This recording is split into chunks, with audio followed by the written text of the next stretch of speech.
अस्सलाम वालेकुम, कैसे हैं आप सब। उम्मीद करती हूँ हमेशा की तरह से खैरियत से होंगे। तो आज मैं आपके लिए लेके आई हूँ बहुत मजेदार जबरदस्त सी जेली की रेसिपी। आज हम घर में मजेदार सी जबरदस्त सी जेली तैयार करेंगे। बहुत कम बजट में, बहुत कम पैसों में आप बहुत मजेदार सी जेली इजीली घर में तैयार कर सकते हैं। बाजार से इतने महंगे महंगे पैकेट खरीद के लेके आते हैं, उसके बाद हम घर में तैयार करते हैं। तो इससे अच्छा ये है कि बहुत साफ सुथरे तरीके से आप घर में जेली बनाना सीखिए। आप इस जेली को बनाकर बच्चों को दीजिए, बहुत खुश होकर वो खाएंगे। और साथ ही आप अगर इसको किसी मीठे में शामिल करना चाहें या शरबत वगैरह में शामिल करना चाहें तो आप इसको कर लीजिए, या अगर आप इसको सेव करके रखना चाहते हैं तो आप इसको सेव करके भी रख सकते हैं। तकरीबन 1 महीने के आराम से सेव होकर रहेगी।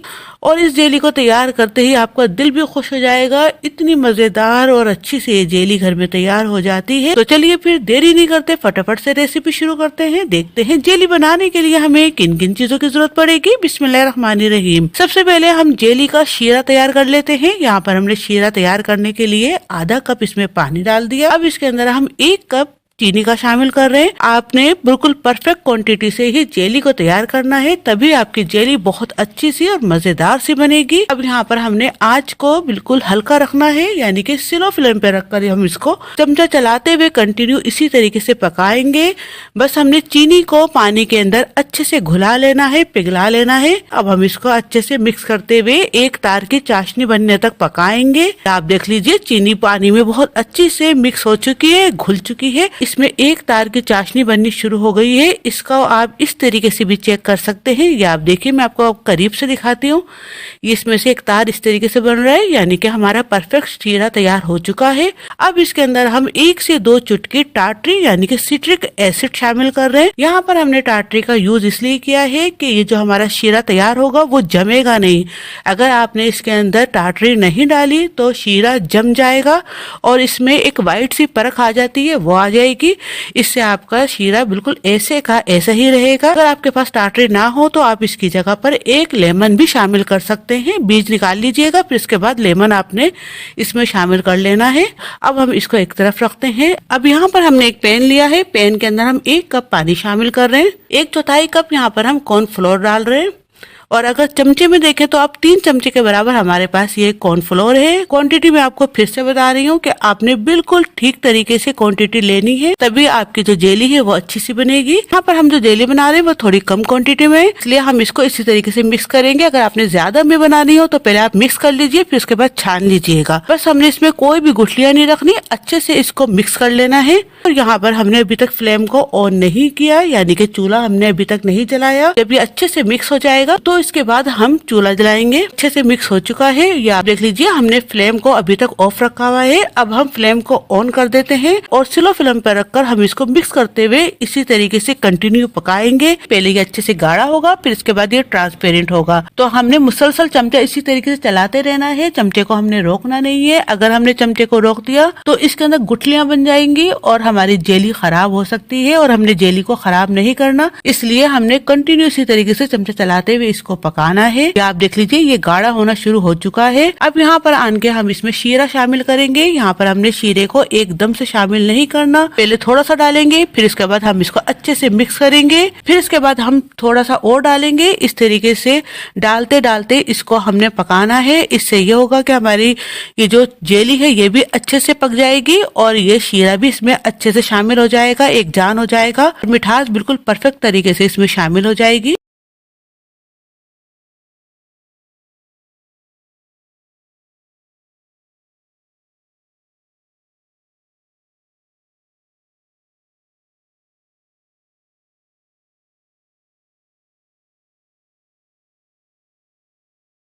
आप देख लीजिए बहुत अच्छे से हमने तमाम शीरा डाल डाल के इसको पका लिया है। बहुत अच्छे से हमारी ये जो जेली है वो ट्रांसपेरेंट हो गई है।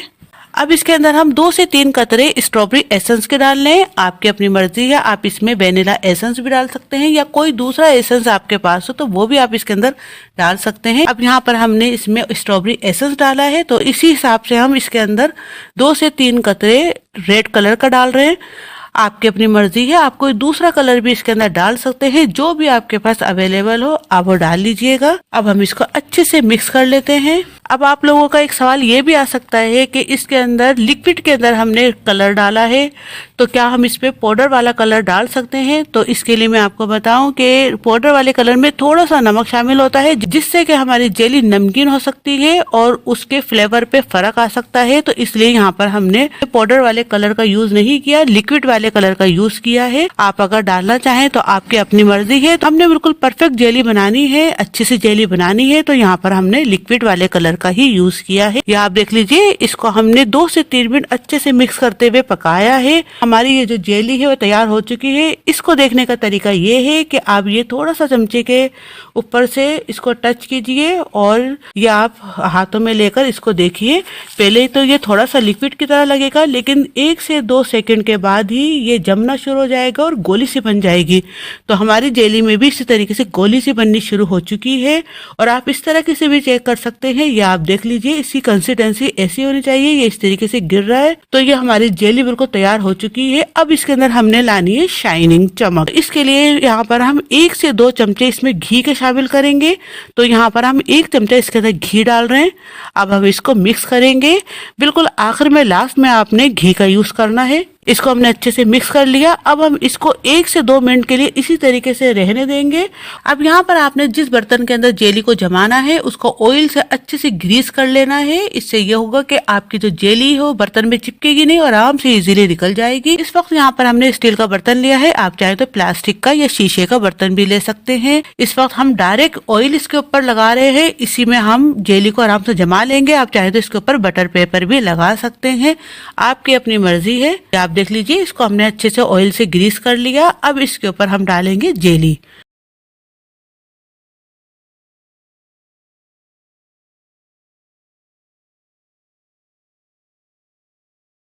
तो यहाँ पर हमने तमाम जेली डाल दी। इसको हम अच्छे से फैला लेते हैं।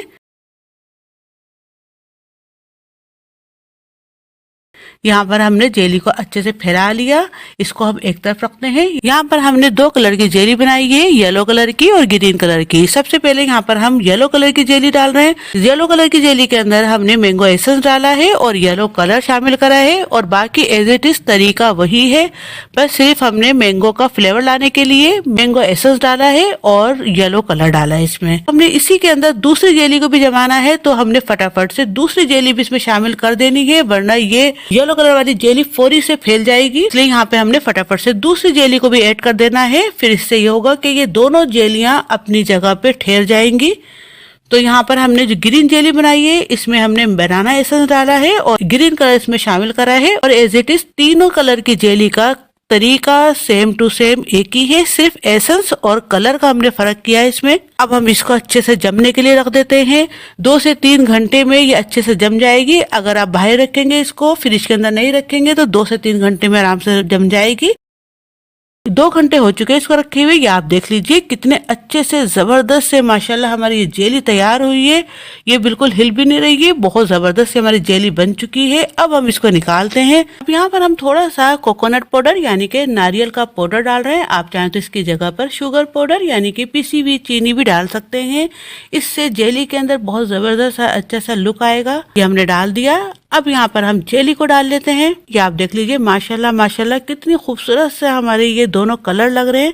अब इसके ऊपर हम थोड़ा सा और नारियल का पाउडर डालेंगे।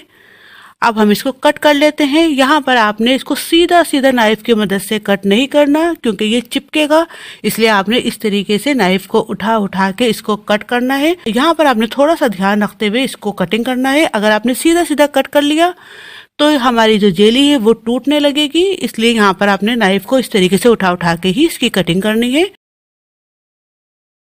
इसकी हमने अच्छे से कटिंग कर ली। ये आप देख लीजिए माशाल्लाह कितनी अच्छी सी जेली हमारी बन के तैयार हुई है। बाजार से आप इतने महंगे महंगे पैकेट लेके आते हैं जेली बनाने के लिए, तो आप वो लाना खत्म कीजिए। घर में इजीली झटपट से ये जेली तैयार कीजिए। आप इस जेली को बगैर केमिकल के 1 महीने आराम से रख सकते हैं, ये खराब नहीं होती। इतनी जबरदस्त शानदार ये जेली बनके तैयार हुई है। आप इसको किसी भी मीठे में या शरबत वगैरह में भी आप इसको यूज कर सकते हैं, और बच्चों की तो ये फेवरेट होती है। तो आप इसको बनाइए, खाइए। घर के साफ सुथरे तरीके से आप इसको तैयार कीजिए। उम्मीद करती हूँ आपको ये रेसिपी जरूर से पसंद आएगी। आप इसको जरूर ट्राई कीजिएगा। अगर रेसिपी आपको अच्छी लगे तो लाइक शेयर सब्सक्राइब करना बिल्कुल भी मत भूलिएगा। और अगर आप हमें इंस्टाग्राम पर या फेसबुक पे फॉलो करना चाहते हैं तो वो भी आप कर सकते हैं। इजाजत दीजिए, दुआ में याद रखिएगा। अल्लाह हाफिज।